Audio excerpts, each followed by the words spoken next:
అందరికి శనార్థుల్లా ఈ ఒక ముచ్చటి చెప్పాలి. జూబ్లీస్ ఎలక్షన్స్ మీద మస్తుగా దుష్ప్రచారం అయితే జరుగుతుంది. ఎందుకంటే నామినేషన్ వేసిన రోజైతే నవీన్ అన్న యాదవ్ మీద ఒకటే రౌడీ షీటర్లు మొత్తం ర్యాలీలో పాల్గొన్నారని మస్తుగా మాట్లాడిండు. ఎవరనుకున్నారు? సుధీర్ రెడ్డి మస్తుగా వ్యాఖ్యానిస్తుండగా మాటల మీద. అయితే ఏమంటారు, ఏం కథ అని కొంతమంది ఇక్కడ ఉన్నారు, వాళ్ళని అడిగి తెలుసుకుందాం. మనతో పాటు రామ్ యాదవ్ అన్న ఉన్నాడు. అన్న నమస్తే.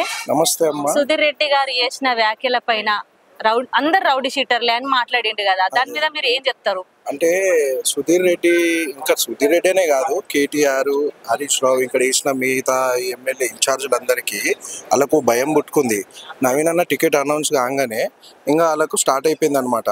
ఏమని, టికెట్ రాకముందుకే ఎన్నో వాళ్ళు దుష్ప్రచారాలు చేయడము, ఏవో ఇట్లా రౌడీ అని అవన్నీ అనడము, ఇవన్నీ చేసారు. గతంలో వీళ్ళు ఇట్లా కొంతమంది ఇట్లాంటి లీడర్ల వల్లనే బీసీలలో ఎంతో మంచి సేవా కార్యక్రమాలు చేసిన పెద్ద పెద్ద మనుషుల మీద ఇట్లా చాలా మంది మీద చేసారు. అందులో చిన్న శ్రీశైలం యాదవ్ గారిని కూడా కొంతమంది అప్పుడు ఈ రాజకీయంగా మళ్ళీ కొంత డిపార్ట్మెంట్ ని వాళ్ళని వీళ్ళని అడ్డు పెట్టుకుని ఆయన మీద అట్లా రౌడీ షీట్ పెట్టారు. కానీ ఆయన దగ్గర ఎప్పుడు ప్రజలు, ఇప్పుడు ఒక చిన్న మాట, ఒక రౌడీ అయినా ఉన్నాడు అంటే ఎవరైనా జనాలు పోతారా? దగ్గరికి కూడా రారు. అట్లాంటి లక్షల జనాలు వాళ్ళంతటా వాళ్ళు వస్తుర్రు, నామినేషన్ ని సక్సెస్ చేసిర్రు. ఏంది, ఉత్త ఒక పిలుపు నామినేషన్ అని చెప్పి అన్న ఒక పోస్ట్ పెడితే వచ్చిన వాళ్ళు వాళ్ళంతటా వాళ్ళే. ఈయన సుధీర్ రెడ్డికి మన కళ్ళు అదైనాయా, లేకపోతే నాకు మందు దాగి ఉన్నాడా, సెన్సులో లేడా? కత్తులు కటారాలు పట్టుకొని నామినేషన్ ర్యాలీలో కనిపించారు. ఒక్క విజువల్ ఏమనండి టీఆర్ఎస్ వాళ్ళను, ఒక్క విజువల్ అట్లా చూపియమనండి. మా ఊళ్ళో కత్తులు పట్టుకోను, లేకపోతే ఏమన్నా ఒక చిన్న న్యూసెన్స్ కూడా చేయకుండా మేమంతా నడుచుకుంటూ పాదయాత్ర, వేలాది మంది ఈ జూబ్లీ హిల్స్ కాన్స్టిట్యున్సీ నుంచి వచ్చిన వాళ్ళు, మళ్ళా అన్న అభిమానులు, బీసీ నాయకులు, ఇతర మా యాదవ్ సోదరులు అంతా. అంటే ఇప్పుడు రేవంత్ అన్న మంచి అవకాశం ఇచ్చిండు, 42% బీసీ రిజర్వేషన్ అని చెప్పి తెచ్చిండు ఈ లోకల్ బాడీ ఎలక్షన్ల. ఇంత అవకాశం ఇస్తున్నాడు ఆయన మాకు టికెట్ వచ్చింది, అరే ఎంతో ఆనందంగా జనాలు వచ్చినారు, ఇది మనకు సపోర్ట్ అవుతుంది అని చెప్పి. వీళ్ళ ఓటమి ఏంటంటే నామినేషన్ చూడగానే భయం అయిపోయింది. ఆ భయాన్ని చూసి వీళ్ళు తప్పుడు ప్రచారాలు చేస్తుండ్రు. సుధీర్ రెడ్డి బేషరతుగా మా బీసీలు మేమంటే మీ కళ్ళకు రౌడీలు కనబడుతున్నామా? ఈడ ఉన్న జూబ్లీ హిల్స్ ప్రాంతంలో ఉన్నటువంటి మన ఓటర్ మహాశయులకు ఒకటే కోరుతున్నా, ఇట్లాంటి పిచ్చోళ్ళు ఈ బయటికెళ్ళి వచ్చి ఎన్నో వ్యాఖ్యలు చేస్తున్నారు, వాళ్ళ మాటలు నమ్మకండి. ఆయన నవీన్ అన్న నేచర్ ఏంది, మొత్తం టోటల్ కాంగ్రెస్ పార్టీ సర్వే చేయించి మరీ టికెట్ ఇచ్చింది. వీళ్ళు అంతకన్నా దిగి వచ్చినారు ఈ సుధీర్ రెడ్డి.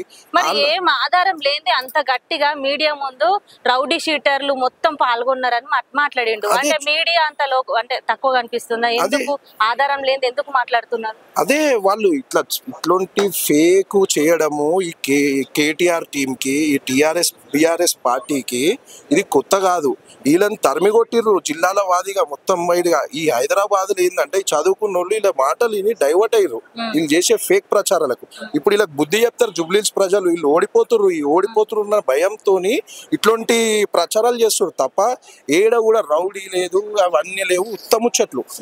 సుధీర్ రెడ్డికి ఒకటే చెప్తున్నాము, నువ్వు రాజకీయం చేయాలనుకుంటే చెయ్యి, నీ పార్టీ ఏం చేస్తుంది, నీ పార్టీ ఇన్ని రోజులు ఏం చేసింది అది చెప్పుర్రు. కానీ రౌడీలు ఉన్నారు, కత్తులు కటారాలు పట్టుకొని తిరుగుతున్నారు అని నువ్వు భయం పెట్టి చెప్పే వరకు ఎవరు జనాలు నమ్మరు. సుధీర్ రెడ్డి, నువ్వు నీ నాలుకని కంట్రోల్ పెట్టుకో. నువ్వు ఇంకొకసారి నువ్వు కాదు, కేటీఆర్ అయినా ఎవరైనా రాజకీయం చేయండి.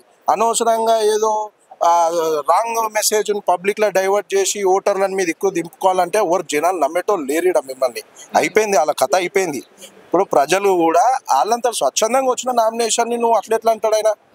అది తప్పు, అది మేము అంటున్నాం. ఇప్పుడు బీఆర్ఎస్ పార్టీ నుంచి మళ్ళీ ఇంకో నామినేషన్ రాబోతుంది. అవును, విష్ణువర్ధన్ రెడ్డి గారు. ఏ విధంగా చూస్తారు మీరు?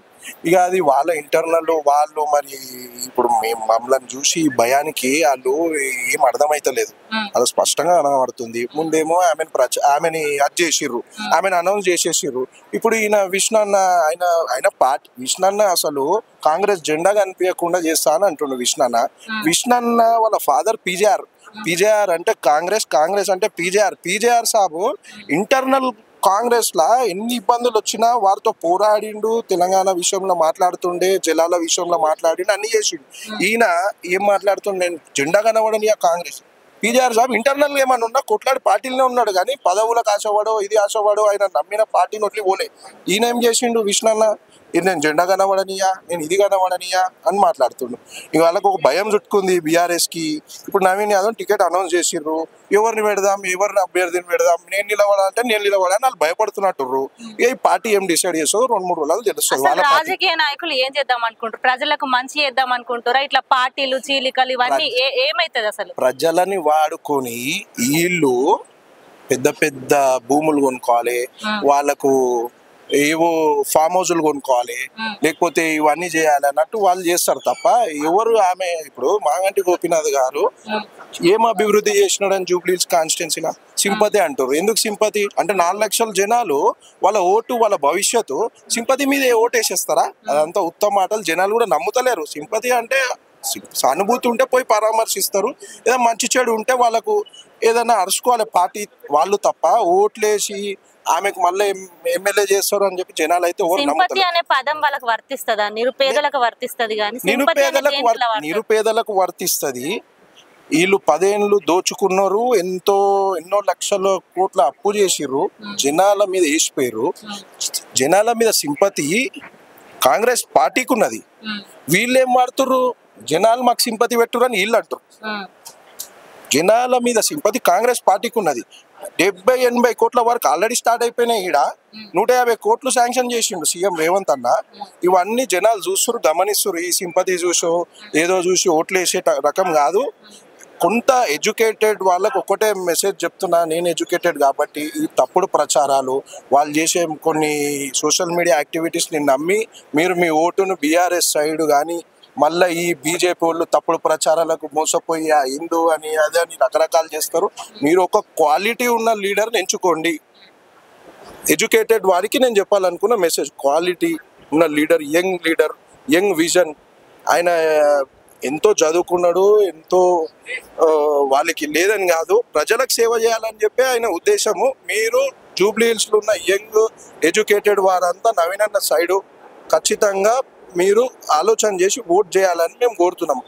ఇదే మా కానీ సుధీర్ రెడ్డి గారు మీరు మాత్రం ఈ రౌడీలు ఇటువంటి తప్పుడు ప్రచారాలు చేసి జనాలను నమ్మిస్తే నమ్మే పరిస్థితిలో జనాలు లేరు.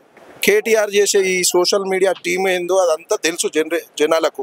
ఎవరు నమ్మేది లేదు, వాళ్ళు ఖచ్చితంగా ఓడిపోతున్నారు. ఈడ మేము గొప్ప అని చెప్తలేము కానీ 35 నుంచి 45,000 ఓట్స్ మెజారిటీ నవీన్ అన్నకు ఆల్రెడీ వచ్చినట్టే.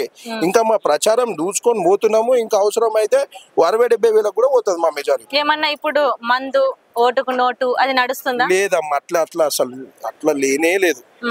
ప్రచార కార్యక్రమం జరిగినప్పుడు ప్రచారం చేసుకోవడం తప్ప అక్కడక్కడ వాళ్ళు వాళ్ళకి డబ్బులు లేవు, వాళ్ళే వస్తారు ప్రచారంకి. ఈరోజు నేను పోయిన ప్రచారంకి చూసినాం, రహమత్ నగర్ డివిజన్ లో మేము చూసినాం, వాళ్ళంతటా వాళ్ళే వస్తున్నారు. ఎలక్షన్లు అంటేనే ఓటు చోరీ కంపల్సరీ జరుగుతుంది, ఇప్పుడు జరగదని ఎట్లా చెప్తారు మీరు? ఎవరు అంటే ఓటు చోరీ కంపల్సరీ జరుగుతుంది కదా.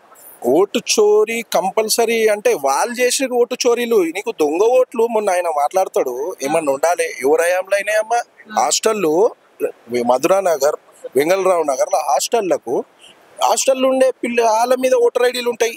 అలా నెలకు 2 నెలలకు ఉండేటోళ్ళు వాళ్ళకు ఓటర్ ఐడీలు చేపించి 50 ఇంటి మీద వాళ్ళు చేసిర్రు. ఓరాయంలో అయినా ఓటర్ ఐడీలు ఎవరు చేసిర్రు? అది కేటీఆర్ అనే ముందు ఆలోచించాలి. అవన్నీ ఫేక్ ప్రచారాలు అవన్నీ. మళ్ళా ఈ బీజేపీ మాటలు మట్టుకు నమ్మకండి. వాళ్ళు ఏదో హిందూ అని అదనో ఇవన్నీ చేస్తారు, వాళ్ళ మాటలు కూడా నమ్మరు. యువత అయితే 100% నవీన్ అన్నకే చేస్తున్నారమ్మా. అంత చదువుకున్న వాళ్ళు కానీ అందరు కూడా నవీన్ అన్నకే చేస్తున్నారు. ఇప్పటి వరకు పక్కా డెఫినెట్ గా గెలుస్తున్నాడు. 35 నుంచి 45 వేల మెజారిటీ పక్కా. ఇప్పటి వరకు మేము చేసిన వర్క్ ప్రకారం ఇంక 20 రోజులకు చూసుకోకపోతే ఇంకెక్కువ కూడా వస్తుంది. మాకు చేస్తున్నాం, అదే విధంగా నడుస్తుంది ప్రచారం. లైక్ చేయండి, షేర్ చేయండి, సబ్స్క్రైబ్ చేయండి. మరిన్ని వీడియోల కోసం బెల్ సింబల్ పై క్లిక్ చేయండి.